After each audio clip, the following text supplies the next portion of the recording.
On Friday evening, February 4th, 2016, a single, insignificant printer breaks down inside the Central Bank of Bangladesh.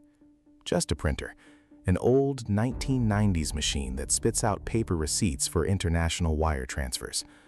Nobody pays much attention. The janitor turns off the lights. The building empties out.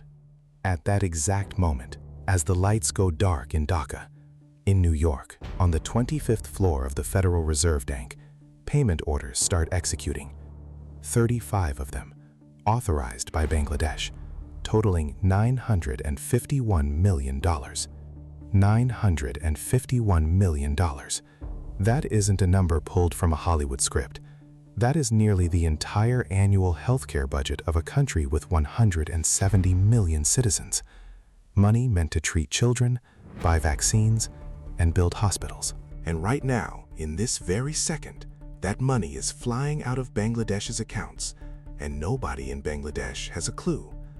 Because one little printer in one little room in Dhaka is broken. It isn't an accident. It is the opening move in the most sophisticated cyber attack in human history. An operation that took a year to plan, lasted exactly 72 hours, and nearly bankrupted a sovereign nation. And you know what the most terrifying part is? They weren't stopped by the FBI, or by advanced cryptography, or by the multi-billion-dollar security systems of the SWIFT network. They were stopped by a single letter, a typo in one word. If the hacker had spelled it correctly, you would never have heard this story, because it wouldn't exist. More accurately, it would have ended in total absolute success, and $951 million would have vanished forever. But he made a typo. Today, I'm going to tell you how a group of ghosts from North Korea hacked the most secure financial system on the planet through a $10 router, and how a single German clerk with an obsessive-compulsive attention to detail was all that stood between a nation and total ruin. Get comfortable. The story begins now. To understand just how insane this plan was, you need to understand one thing. The New York Fed isn't just a bank. It is the most heavily fortified building on Earth that doesn't house nuclear missiles. Beneath the streets of Manhattan, 50 feet below sea level, carved into solid bedrock, lies a steel vault guarded by a 90-ton door. Inside that vault sits 7,000 tons of gold. Other people's gold, the reserves of 36 nations, including Germany, Italy, and the Netherlands. It is physically impossible to rob this place. In the entire history of a New York Fed, there hasn't been a single attempt. Even Hollywood doesn't write scripts about it, because any technical consultant would just say, it can't be done. But the hackers, known as the Lazarus Group, realized something Hollywood screenwriters didn't. They didn't need to break into the vault. They just needed to send an email. Right now, as you watch this video, roughly 30 million transactions are passing through the SWIFT system, the exact system the hackers compromised. 30 million every single day, trillions of dollars. And this entire system, the whole thing, top to bottom, is built on one singular premise. If the message arrives, it can be trusted. And that is exactly the weak point. SWIFT is essentially a closed global postal service for banks. When the Central Bank of Bangladesh wants to move money to New York, it doesn't call, it doesn't send a courier, it doesn't sign a piece of paper. It sends a SWIFT message, a digital letter in a standardized format with a digital signature and a unique authorization code. And this is critically important. The New York Fed does not physically verify the sender. They don't call Dhaka. They don't double check. If the letter arrives from an authorized terminal with the correct codes, the money moves automatically.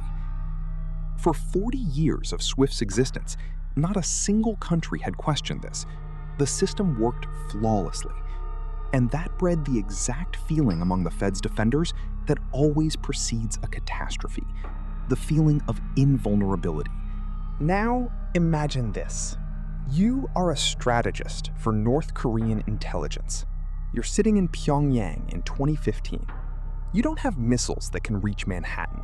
You don't have spies inside the Fed. You barely even have a functioning internet connection. But you understand one thing the Americans don't. You don't need to hack the Fed. You need to become Bangladesh. And this is where the $10 router steps onto the stage. The infrastructure of the Central Bank of Bangladesh, connected to the global SWIFT network through a second-generation router. No firewall, no modern encryption, no network segmentation. Bought for $10 at a local electronics shop. Not because they forgot to buy a real one, but because they didn't have the budget. Between the greatest financial fortress in the world and the global banking network stood a $10 door. And Lazarus came knocking. How do you hack the most secure bank on earth when you're sitting in Pyongyang, in a country where only about 1,000 people even have internet access? Lazarus's answer was terrifyingly elegant. In early 2015, several employees at the Central Bank of Bangladesh received a polite email in their corporate inboxes. The subject line, job opportunity. Inside, a candidate's resume and an invitation to review his portfolio. A file was attached. Someone opened it. That was all it took. What followed was silence. Total, absolute, professional silence. Lazarus didn't steal money. They didn't touch files. They didn't leave any footprint that would trigger intrusion detection systems. They just read for an entire year. Emails, internal memos, transaction logs. They watched what time employees arrived at work and what time they went home. They studied how requests to the New York Fed were formatted, exactly which words were used, what the signatures looked like, which authorization codes were required. They studied the bank the way an actor studies a role for an Oscar.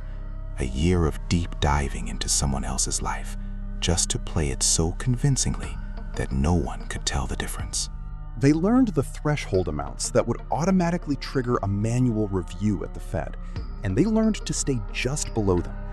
They wrote malicious code capable of mimicking legitimate SWIFT messages down to the exact syntax, because they had spent a year reading the real ones.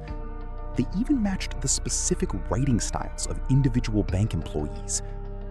And they chose their date with surgical precision. Thursday evening, Bangladesh time. That is the start of the weekend in Bangladesh, where Friday is a non-working day for religious reasons. At that exact moment, it is still Friday morning in New York. The workday is in full swing. Money is moving, transactions are executing. Then, the weekend hits the US. Saturday, Sunday. Total blind spot, 72 hours.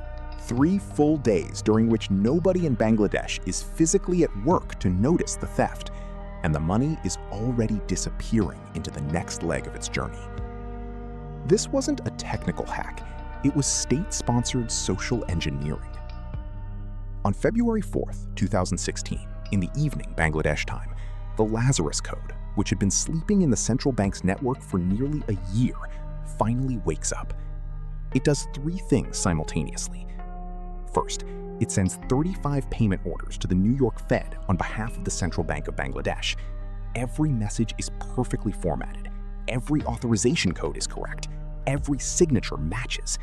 From the Fed's perspective, it's just a standard batch of transactions from a longtime client. Second, it bricks the SWIFT printer in Dhaka.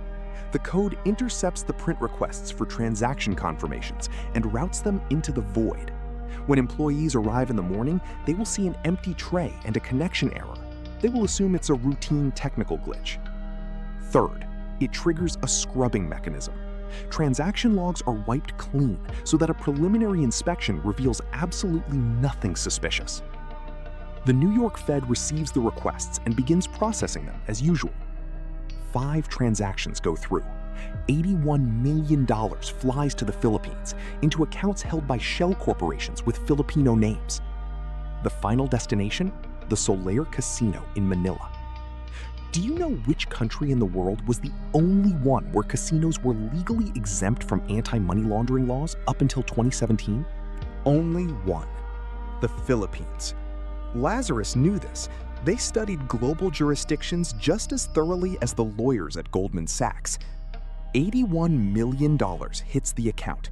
A frontman withdraws the money in cold, hard cash, millions of it, walks into the casino, buys chips, plays a single hand of baccarat, literally places one bet, then cashes the chips back in and walks out with clean cash. No bank trail, no reporting, no questions asked. In the eyes of the law, those are casino winnings. The money, as lawyers would say, is washed. $81 million vanishes into the humid Manila night. The vast majority of it will never be found. Never. But pay attention. At this exact moment, there are 30 more payment orders sitting in the queue at the New York Fed. Another $850 million. That is 10 times the amount already stolen, and that money is literally one keystroke away from disappearing. What stops it? Not security, not analytics, not the FBI. It gets stopped by Deutsche Bank, specifically by Deutsche Bank's automated system, which flags these transfers for secondary manual review by a clerk. It wasn't suspicion, it was routine. A portion of transfers always waits for manual confirmation due to technical formatting rules. The money sits in the queue, waiting for Monday morning. This was the one door Lazarus left slightly ajar.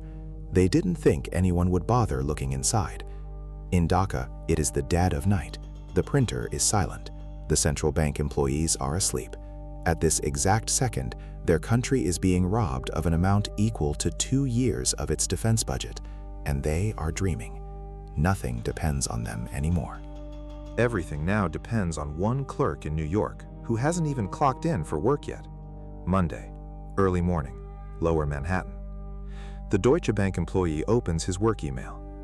On his desk is a stack of payment orders that the automated system kicked over for manual review over the weekend. This is his routine. He does this every single Monday.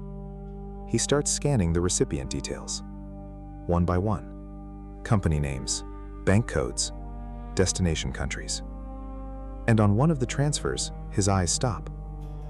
In the recipient field, an organization in the Philippines is listed. The name, Shalika Foundation. He speaks English. He sees the word foundation in banking documents 10 times a day. But this says foundation. One letter is wrong.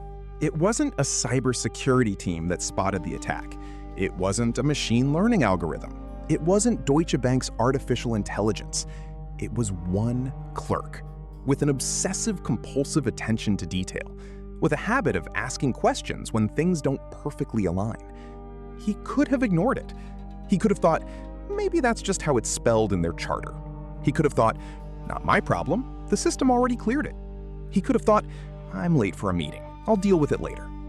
Any one of those choices would have meant the loss of $850 million. But he didn't ignore it. He did exactly what his job description dictated. He requested verification. Foundation versus foundation.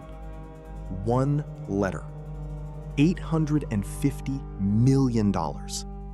That is the most expensive spelling mistake in the history of human civilization. The verification request bounces back to the Central Bank of Bangladesh. There, finally, they open their eyes and see what they should have seen 3 days ago. 81 million is already gone. 850 million is sitting on pause. Panicked, Bangladesh contacts the New York Fed, demanding an immediate freeze on all remaining transactions. The Fed freezes them. Now, imagine this. What if that clerk had stayed home sick that day? What if a colleague who reads a little less carefully had covered his shift? What if the hacker had spent an extra 10 seconds and typed the name without a typo? $850 million would have vanished into the casinos of Manila over the next 48 hours. Bangladesh would have lost nearly its entire international foreign exchange reserve. The taka, the national currency, would have collapsed. Imports would have frozen. The price of basic food staples in a country where half the population lives on less than $5 a day would have skyrocketed overnight. Real starvation, real death, all because of a typo that didn't happen. A year-long operation planned with the precision of a watchmaker, 35 perfectly formatted transactions, a 3-day blind spot calculated across 2 international time zones, malicious code that lived in the system for a year without leaving a trace, a casino laundering mechanism that left 0 banking footprint. All of it stopped by a single letter O that a hacker typed as an A. Foundation. That is exactly how much $850 million was worth. The $81 million was never recovered, not the bulk of it. A few million was tracked down, some Filipino middlemen are still sitting in prison today. A Chinese businessman named Kim Wong voluntarily returned $15 million. The rest, over $60 million, melted away into casinos, crypto, and shell accounts across Southeast Asia. Not a single mastermind behind the attack was ever caught. Nobody. But the most terrifying part of this story isn't that they got away. The most terrifying part is that they came back. Do you know how much money the Lazarus Group has stolen since the Bangladesh heist?